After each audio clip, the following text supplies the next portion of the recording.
جيو إكسبريس. هذه جيو إكسبريس، مرحبا بكم من توا حتى للساعتين ونص. اليوم معنا ضيفنا في الاستوديو السيد عزيز كريشان، الرئيس المستشار السياسي السابق لرئيس الجمهورية، وباش نتحدثوا معاه على المستجدات فيما يتعلق بالحرب الأوكرانية وخاصة الوضع السياسي في تونس، وقراءة لكتابه الجديد اليسار وسرديته الكبرى. اليوم زاد عنا فقرات جديدة في البرنامج نخليكم تكتشفوها، ونبداو مع الروبريك الأولى أغي سور إيماج. أغي سور إيماج.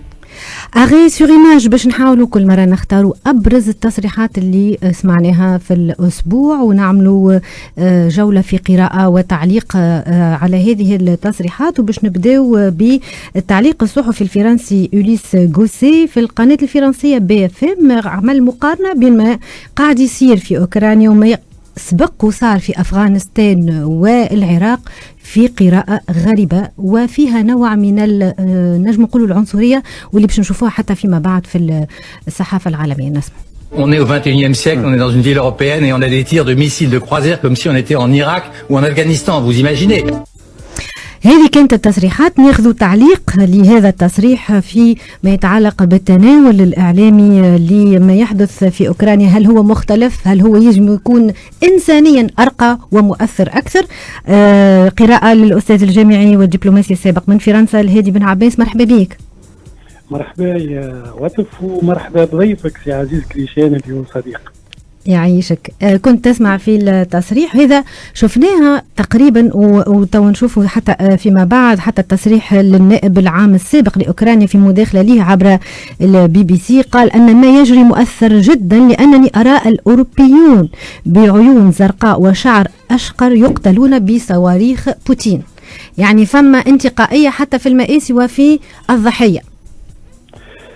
شوف، هو رو الكيل بمكيالين، رو من قديم الزمان، يعني أنه الطرف القوي هو اللي يحدد السردية. معناها لأن مشكلة السردية بحتة، أي يمكن أن تكون ضحية أو مجرم، وذاك حسب السردية اللي تفرض نفسها. يعني يمكن أن يغيب الشعب ويصبح مثلا ضحية هامشية، معناها دوماج كولاتيرال، كما كان الحال مثلا في العراق، يعني وهذا شيء عشناه وشفناه بكلنا. ويمكن أن تكون يعني شعب ضحية ديكتاتور كما هو الحال اليوم في أوكرانيا. يعني كله معناها مبني على السردية المهيمنة. يعني التاريخ ديما يكتب دائما من طرف الأقوياء، والقوي اليوم هو اللي عنده السيطرة على وسائل الإعلام ووسائل الدعاية الحربية. أنت عواتف تعرف يعني كتابات نوام تشومسكي، خاصة الكتاب اللي عنوانه Manufacturing Consent، يعني كيفاش تخلق يعني الدعم الشعبي وتشحذ الناس، وهذا كله مبني على أمور معناها تقنيات حديثة في المانيبيولاسيون، معناها في كيفاش تسيطر على الرأي العام. وهذا معروف من وقت حتى برنايز، يعني من 1928. وهما تحديدا 3 نقاط بيان سور مبين ديما فيهم جانب عنصري حتى حد ما ينكروا، لكن كل هذه دعاية حربية، وكيفاش يعني تخلي الرأي العام ينساق مع السردية المهيمنة. أولا يصير شنو؟ تخويف مشط باش لكي لا يتسنى للرأي العام بصفة عامة أن يحكم عقله. يعني إذا كان خوفوا الناس برشا، العقل ما عادش ينجم يخدم. اثنين، هو وضع خط يعني دو كليفاج، معناها انقسام يكون واضح مع أم ضد. وهذا شفناه مثلا في حرب الخليج الأولى وحرب الخليج الثانية. ونذكروا المقولة الشهيرة متاع بوش جونيور عندما قال معايا أو ضد، يعني ما إمكانية التنسيب ولا حتى تخديم العقل.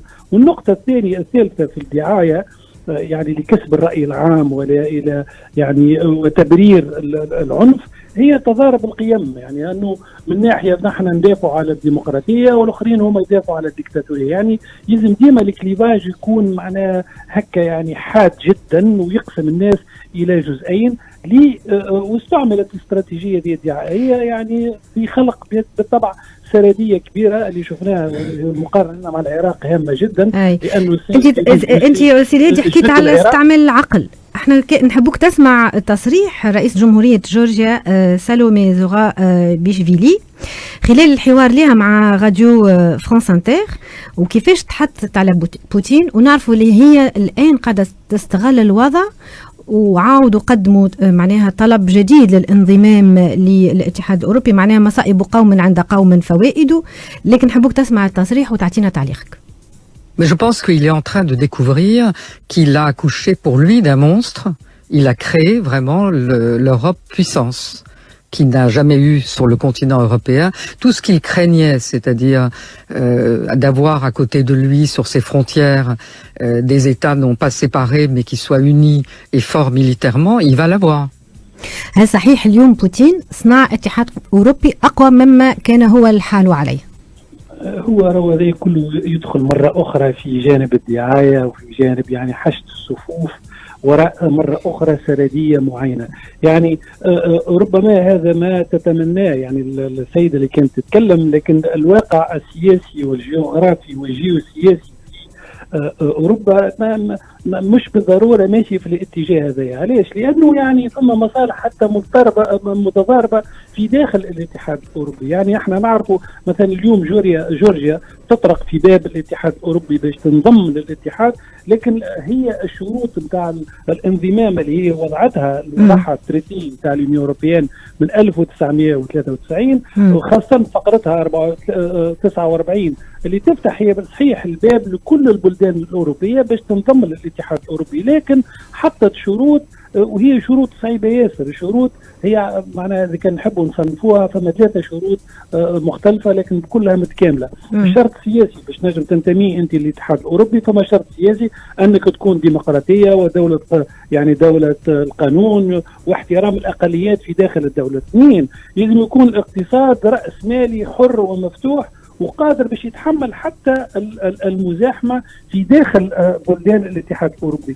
3 أنها الدولة تكون عندها معناها اقتصاد قوي إلى درجة أنها تنجم تطبق القرارات نتاع لديريكتيف معناها أوروبيان الكلهم سواء كانت قرارات سياسية أو اقتصادية أو مالية بدون يعني بدون تلقى.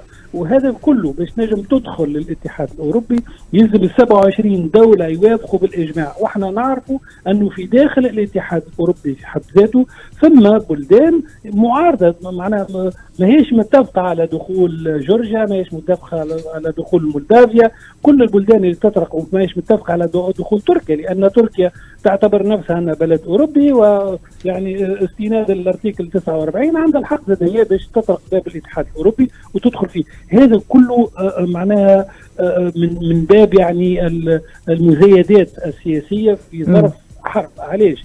لأنه دخول وهذا علاش هي أوكرانيا وفي نفس الوقت جورجيا الاثنين يطالبوا بالدخول في الاتحاد الأوروبي. علاش؟ لأنه ثم اتفاقية في الاتحاد الأوروبي وهي اتفاقية لشبونة نتاع 2009 اللي هي متعلقة بالدفاع المشترك. يعني إذا باش تدخل في الاتحاد الأوروبي ثم بالضرورة معناها على استنادا للاتفاقية دي لشبونة أنه أي اعتداء يصير على أي طرف أي بلد من الاتحاد يلزم البلدان الأخرى يتضامنوا معه، أي بلغة أخرى يدخلوا معه في حرب. وهذه معناها وكأنه الدخول في حرب عالمية أخرى. يعني المراولة هنا أنه يعني طلب الدخول هو تعمل من قبل، يعني هو تعمل في 2008 طلب، وكان من المفترض انه يقع تجديده عامين اخرين، اما هما سبقوا وحبوا يستغلوا الاوضاع، وبالتوازي ربما قد تستغل الامر كذلك تركيا لتضغط من اجل قبولها في الاتحاد الاوروبي.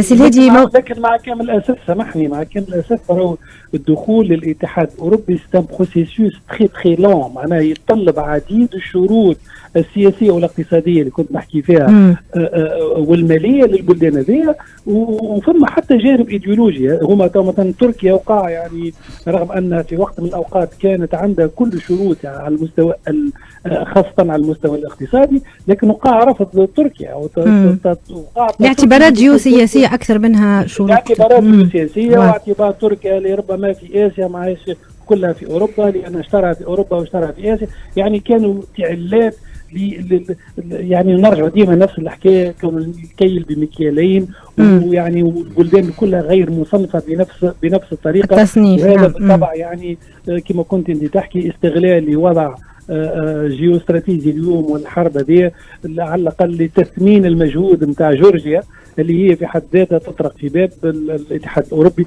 لكن روسيا تعرف انه هذا كله تهديد مباشر لمصالحها وتواجدها. نعم، خاصه والبلدان هذه بلدان حدوديه. نعم. الاستاذ الجامعي والدبلوماسي السابق كنت معنا من فرنسا، شكرا لك سي الهادي بن عباس، شكرا لك.